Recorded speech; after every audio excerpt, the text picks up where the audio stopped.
Mais de 700% de aumento de testosterona em apenas uma hora.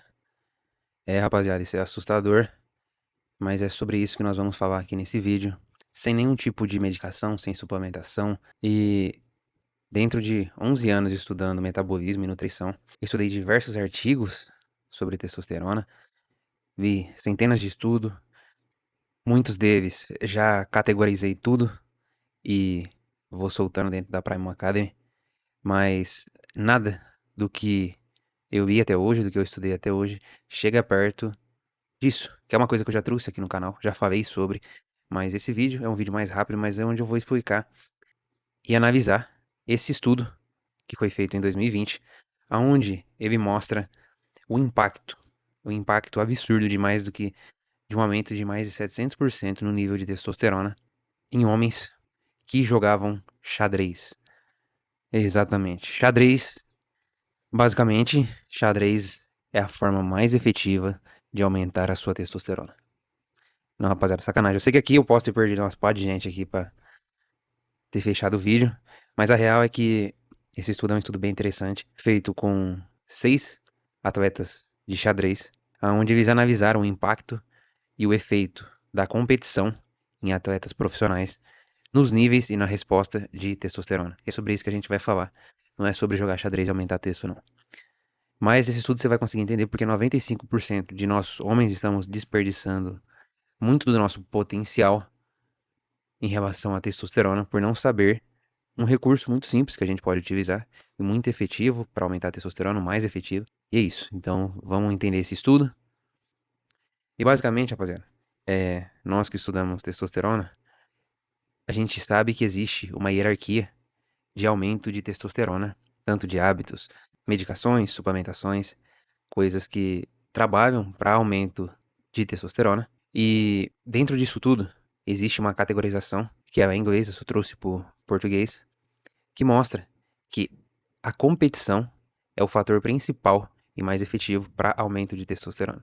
Depois disso vem pró-hormonais, alimentação saudável, antioxidantes, suplementação com zinco, treino pesado, sexo, vitamina D, sono e assim por diante, vai descendo. Mas os maiores impactos e os impactos mais significativos estão aqui, se destacando de forma muito grande a competição. Basicamente, as suplementações básicas, elas de zinco, magnésio, elas conseguem aumentar em até 20%, se houver deficiência, os níveis de testosterona. Então, ashwagandha, zinco, magnésio. Enquanto tomar sol pode aumentar entre 20 até 40%. Treino de força pode aumentar entre 15 a 30%. Fazer sexo pode aumentar entre 30 a 50% também. Algo fica bem próximo, estudos variam bastante. Inclusive, jejum intermitente também é um que ele aumenta a testosterona total, mas o que acontece é que a testosterona livre, que é a que você vai utilizar, ela cai. Então, os receptores androgênicos diminuem. O sono e uma recuperação completa também podem otimizar até 50%. Uma dieta rica em gordura saturada pode aumentar até em 80%. Enfim, só que um campeão absoluto dentro disso tudo é o fator competição. Esse estudo aqui, ele basicamente pegou 6 jogadores de xadrez de alto nível, todos acima do que é conhecido como expert, o mestre, que tem uma pontuação que chama de Yellow Ranking, de mais de 2.000. E o objetivo do estudo foi medir a testosterona livre, não a total, principalmente durante uma competição mental. E por que a testosterona livre era o objetivo? Porque a testosterona livre é a atuante, a que funciona, principalmente em um momento de ação. Então, durante o momento onde você precisa de testosterona, é a livre que vai agir. E é por isso que eles estudaram a testosterona livre. A testosterona total, ela acaba constando no exame a parte da testosterona que está presa no SHBG. E essa que está presa no SHBG, ela não tem função nenhuma, não serve para nada. Então, por isso que não se mediu a testosterona total dentro desse estudo, só a testosterona livre. E os pesquisadores, eles basicamente fizeram o seguinte: eles pegaram cada jogador, então imagina que teve cada carinha, cada jogador, foram 6 jogadores totais, e eles mediram. Então, aqui era a partida deles, era o jogo. Então, vou colocar um playzinho assim. Então, aqui era a hora que eles iam jogar. Antes do jogo, eles dosaram a testosterona dele. Então, vou fazer uma seringuinha aqui. Seringa feia, mano. Aí eles dosaram a testosterona de forma prévia, antes do jogo. E aí eles convocaram os jogadores para disputar, para se enfrentar, e colocaram para enfrentar oponentes mais fortes. Então vamos supor, esse cara aqui, ele é o cara que vão medir a testosterona dele.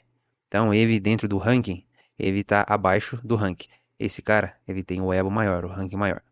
E eles colocaram esse cara, mediram a testosterona dele e colocaram ele para enfrentar esse cara. Ele sabe que esse cara aqui é melhor que ele. Então, eles mediram a testosterona livre durante a partida, então enquanto estava acontecendo o jogo, eles mediram e mediram a testosterona livre depois que a partida acabou. E aí é onde entra uma hipótese. Basicamente, quando um jogador ele enfrenta um desafio ao seu status, mas ele é um alfa de uma situação, só que aparece um oponente mais forte do que ele. Consequentemente, dentro desse cenário, ele precisa, agora ele vai cair pra porrada, ele vai disputar. O que que isso faz? A testosterona dele, ela dispara, ela sobe muito para poder responder a esse desafio. Porque a testosterona ela não responde simplesmente a esforço físico, mas ela responde também a desafio de status. Então, qualquer coisa que ameace a sua posição como o líder e a sua posição em uma hierarquia, a sua testosterona ela sobe para te empurrar e te dar ânimo para defender o seu status. E foi exatamente isso que aconteceu nesse estudo. E agora a gente vai entender em cada um dos jogadores de forma específica. Então, primeiro de tudo, foi o jogador 1. O jogador 1, a testosterona livre dele inicial, então foi esse carinha aqui, a testosterona livre inicial dele era de 100 picogramas por ml. É uma das formas de dosar a testosterona. Tem nanogramas e tem picogramas também, que são dosagens menores. E aí o que aconteceu? Aqui estava em 100 picogramas por ml durante o início da partida. Só que durante a partida, esse cara ele chegou a alcançar 180 picogramas por ml. Ele teve um aumento de mais de 80% na testosterona livre, simplesmente por estar disputando xadrez, mano. Já o jogador 2, que era a lenda desse estudo, a testosterona livre desse cara estava em 90 picogramas por ml. Durante a partida, a testosterona livre desse cara, ela subiu para incríveis 600 picogramas por ml. Esse cara teve um aumento de mais do que 600% na testosterona dele. Talvez até mais, se eu vou explicar. O jogador 3 saiu de 110 e... Então vou colocar aqui para não ficar confuso. O jogador 3 saiu de 110 e foi até 190.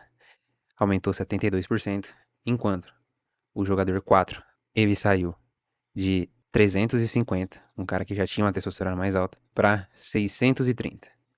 Teve um aumento de 80% aqui. E esse cara, ele tinha um nível de testosterona aproximadamente no nível de quem faz uma TRT, utiliza um anabolizante, e eu vou explicar nesse vídeo também o motivo dele ter essa testosterona. O jogador 5, ele tinha 95 picogramas por ml e chegou até 205. Foi um aumento de mais do que 115%. Não, rapaziada, confundi. Esse aqui era o jogador 5, que saiu de 95 a 205. E esse era o jogador 6, que saiu de 100 para 120. Esse foi o único que não respondeu muito. E a gente também vai entender um pouco disso. Mas na média geral, teve um aumento de 150% quando somava todo mundo e fazia a média, tirava a média. Só que existiu alguns especificamente que teve um aumento maior, só que todos tiveram um aumento de 150% na média. O jogador 2, ele teve um aumento absurdo de 600%. E aqui é o que vem a parte interessante. Os pesquisadores eles não mediram a testosterona dele depois da partida. E o porquê que isso importa? Porque a testosterona ela continua subindo depois da competição. Então você disputou, a testosterona ela continua subindo, especialmente se você ganhou. Durante a competição, a testosterona ela sobe, te prepara para a competição. Depois de ganhar, ela sobe ainda mais 20 a 50%. E depois de perder, ela pode cair, manter ou subir, dependendo da personalidade e como você lida com a perda. Então, rapaziada, se os pesquisadores tivessem medido a testosterona do jogador 2 depois da partida, provavelmente teria passado de 700, talvez até mais de 1000% de aumento simplesmente numa competição.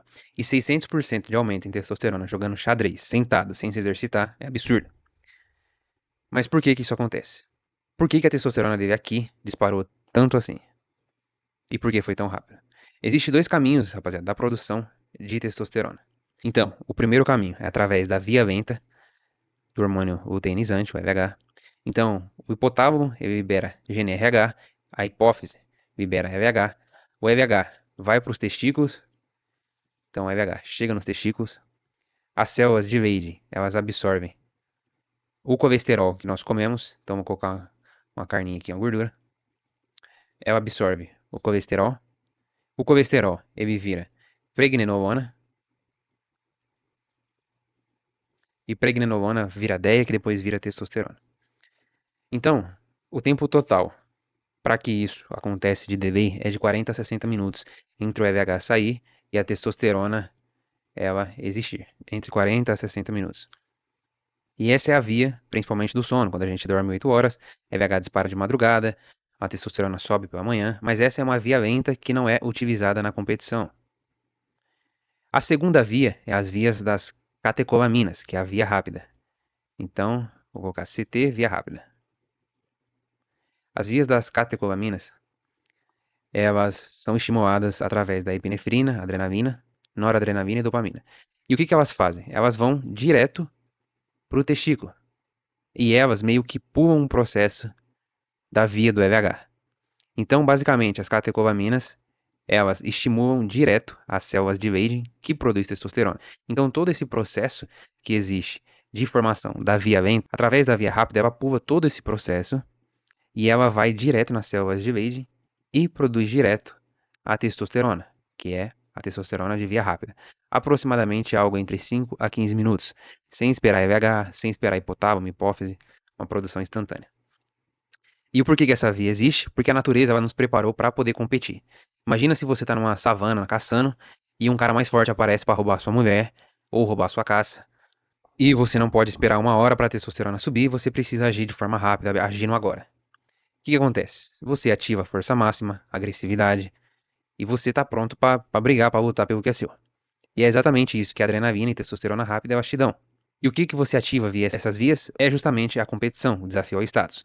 Toda e qualquer situação onde a sua posição na hierarquia é ameaçada, a sua reputação está em jogo, você ativa essa via, esse mecanismo de ação rápida. Qualquer competição esportiva, qualquer debate que você tem, negociação, vendas, negociar algo importante, defender território, defender sua família. E no caso, esse estudo, um xadrez, uma competição contra um oponente mais forte, que desafia o seu status. Quanto maior o desafio, maior a testosterona, e é justamente por isso que o jogador 2 ele teve o maior aumento. Ele enfrentou um oponente de elo muito mais forte do que ele. E o cérebro dele interpretou: esse cara pode me humilhar publicamente, eu preciso de tudo que eu tenho para vencer ele. E foi isso, foi buf, testosterona estourou, adrenalina dispara. E aí, esse foi o resultado. Mais do que 600% de aumento de testosterona. Só para medida de comparação, isso é um nível de terapia de reposição. Um homem sedentário médio, ele tem uma média de testosterona livre de 80 a 120 picogramas por ml, enquanto um homem já ativo pode chegar até 200 picogramas por ml. Agora, atletas de elite chegam até 300 picogramas por ml. O jogador que enfrentou um elo maior chegou até 600, podendo até passar disso, igual a gente citou. Agora, esse aqui, o porquê que ele estava tão alto? Porque esse era um jogador, um atleta, de acordo com o que o estudo relata, ele era um atleta que vivia em competição constante. Esse era um cara que ele competia mais do que os outros. Ele não era necessariamente melhor, mas ele competia muito. Ou seja, o status dele era muito alto. Então, a baseline dele, a média dele, já era mais alta. E isso traz um ponto crucial. Quando o seu status social já é mais alto, a sua testosterona crônica ela acaba sendo mais alta para manter aquela reputação. Tem um estudo, que eu até vou fazer um vídeo separado sobre isso, que mostrou que jogadores de futebol americano, profissionais, têm testosterona muito mais alta do que jogadores amadores. Mesmo quando eles não estão competindo, a testosterona deles acaba sendo mais alta também. E por quê? Porque eles defendem um status constantemente. O treinador está cobrando, a torcida cobra, a mídia cobra. A competição é crônica, ele precisa vencer sempre. E é por isso que o jogador 4, ele já tinha 350 picogramas por ml antes de começar, porque ele vive mais nesse estado. Aí você fala, tá bom, Mano Albino, mas eu não jogo xadrez. Como é que eu faço pra aplicar isso na minha vida? Mano, você não precisa jogar xadrez, você precisa competir em qualquer coisa que desafie o seu status, em qualquer coisa que faça com que você busque ser melhor, vencer desafios. Você pode competir na sua vida profissional, você pode competir em um esporte, você pode competir em um jogo, mano. Mas o fato da competição do disputar e querer vencer, seja uma luta, Muay Thai, Jiu-Jitsu, um boxe, um MMA, seja uma competição de strongman, por exemplo, powerlifting, um esporte coletivo, um futebol, um vôlei, um basquete, seja, por exemplo, trabalhar com venda, você montar uma empresa e querer se vencer constantemente, fechar um negócio grande, fazer um pitch para um investidor, tentar vender algo todos os dias, você debater, você jogar um jogo de estratégia, até mesmo em relação à arte, música, se você tem que apresentar alguma coisa. Tudo isso trabalha muito o seu status e esses trabalhos de status estimulam a sua testosterona. O que que não estimula a testosterona? É você, por exemplo, treinar na academia sozinho, sem competir. Se você, por exemplo, tem um amigo que vocês competem dentro da musculação, mas competição mesmo, não aquela coisinha assim, fuleira, é competição de um estimulando o outro. Então, isso obviamente, rapaziada, dentro dos limites, porque aí tem nego que vai pegar isso aqui ao pé da letra, vai socar a carga num supino, vai arrebentar o peito. Tudo isso com ponderamento. Igual uma pessoa compete, quando você vai participar de uma competição, você se prepara para aquilo. É exatamente a mesma coisa. O que eu quero dizer com isso? Se você faz um treino sozinho, se você tem um trabalho que não te entrega desafios, e você, até mesmo quando você vai, tipo, descansar na sua casa, você joga um jogo que você fala, pô, vou jogar um joguinho aqui mais casual, não gosto de competir. Tudo isso são coisas que não te desafiam. A nossa vida a gente precisa de desafio, principalmente sendo homem do nosso status. E isso é a chave de se usar a competição ao favor para subir a testosterona. E uma coisa interessante que a gente percebeu é que os jogadores que eles enfrentavam, oponentes mais fracos, igual esse aqui, esse aqui, esse aqui, a testosterona deles praticamente nem subiu. Agora, enquanto os que enfrentavam os mais fortes, que o desafio era grande, a testosterona explodia. Por conta da ameaça, justamente, do status desse atleta. E é por isso que eu falo aqui nesse canal. Um homem que ele não tem propósito, ele tem testosterona baixa. Homens com propósito, claro, com objetivo, com metas a serem cumpridas, a testosterona é naturalmente mais alta. Porque nós fomos criados assim. E a seleção natural nos selecionou para ser assim também. Inclusive tem um vídeo nesse canal que eu fiz recentemente sobre a seleção natural que mostra justamente isso. Então, de alguma forma, elimina o conforto excessivo da sua vida e de alguma forma acrescente competição como parte da sua vida. Fechou? E aqui desse lado mostra justamente o que a gente falou. Aqueles que passavam por picos de cortisol também mais alto, eles não tinham aumento tão significativos de testosterona. E o engraçado, quando a gente observa, é que aqueles que tiveram maior aumento, inclusive, da testosterona, tiveram inclusive queda nos níveis de cortisol. E é justamente isso que é o segredo da competição. Porque a competição ela te traz uma necessidade de utilização da adrenalina, mas não necessariamente sobe o seu cortisol. Você tem um pico agudo, muitas das vezes, de cortisol, só que depois que a competição acaba, igual nesses aqui, quem saiu vitorioso, o cortisol descia, e aqueles que perdiam, o cortisol subia e a testosterona caía. Então, era isso que eu queria trazer para vocês, esse entendimento sobre a competição, sobre utilizar a competição ao favor de forma benéfica, para que você usufrua dos benefícios de ser homem e ter a testosterona ao seu favor para competir e melhorar na sua vida também. Fechou? Rapaziada, era isso que eu tinha para trazer. Análise desse estudo. Eu espero que esse vídeo tenha feito sentido para você, que você tenha aprendido alguma coisa. Se gostou, se inscreve no canal se não é inscrito, deixa o like, deixa um comentário, que à medida do possível eu vou respondendo cada um. E é isso. E se você gosta de saber mais sobre esses temas, estudar sobre saúde metabólica, testosterona, quer saber como ficar com um físico estético e funcional, com uma testosterona alta, cuidar de todos esses pilares que a gente falou aqui, ó, tudo isso aqui a gente trata com muita profundidade dentro da Primal Academy, que é a nossa comunidade. Se você não conhece, eu recomendo você clicar no primeiro link da descrição e comentário fixado e conhecer a Primal Academy, a nossa comunidade sobre treinamento e metabolismo para atingir a máxima performance como homem. Fechou? Um abraço e até o próximo vídeo. Deixa o like, se inscreve. É nóis.